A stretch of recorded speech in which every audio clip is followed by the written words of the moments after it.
ہاتھ کی شہادت کی انگلی، سیدھا ہاتھ یہ شادی کی انگلی کون سی ہے؟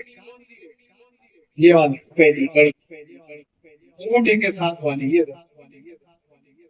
پہلی انگلی شہادت کی انگلی سے ابتدا فرمائے اور بالترتیب اسی ہاتھ کی چھوٹی انگلی تک پہنچے۔ اب آپ نے ناخن کاٹنا شروع کر دیا، 1 2 3 4 اس طرح ناخنوں کو کاٹنے، ٹھیک ہے؟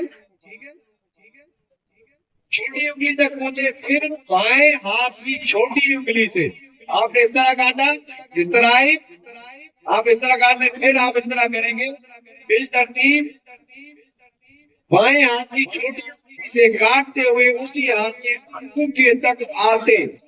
اب آپ نے اس کے بعد یہاں سے کاٹا، یہاں سے کاٹا، یہاں کاٹا، یہاں کاٹا، پھر اس انگوٹھے کی کاٹی، پھر آپ اس سے سمجھ گئے؟ کیا بتایا میں نے؟ 1 2 3 4 5 6 7 8 9 10 آپ ناخن کٹ گئے، سنت عطا ہو گئی، آپ کو ثواب مل گئی۔ ناخن ویسے بھی کاٹنے، ویسے بھی کاٹنے، طریقے مصطفیٰ پہ کاٹ دو، دین کو زندہ، ایمان کو سلامت کر۔ اچھا،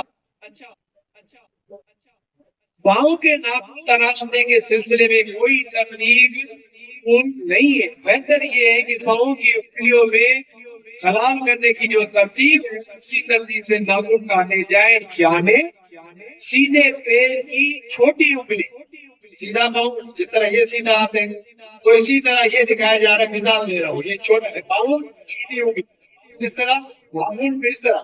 اب یہ ترتیب سکھائی جا رہی ہے، جب آپ پاؤں کے ناخن کاٹیں گے اس طرح کاٹیں گے، اس طرح کاٹتے کاٹتے اس طرح یہاں، آپ سمجھ گئے؟ ہاتھ کا یہ تھا کہ 1 2 3 4 5 6 7 8 9 10، اب اس طرح اس میں نہیں ہوگا، پاؤں بھی ایسا ہوگا 1 2 3 4 5 6 7 8 9 10، اسی طرح پاؤں کے ناخن کاٹیں گے۔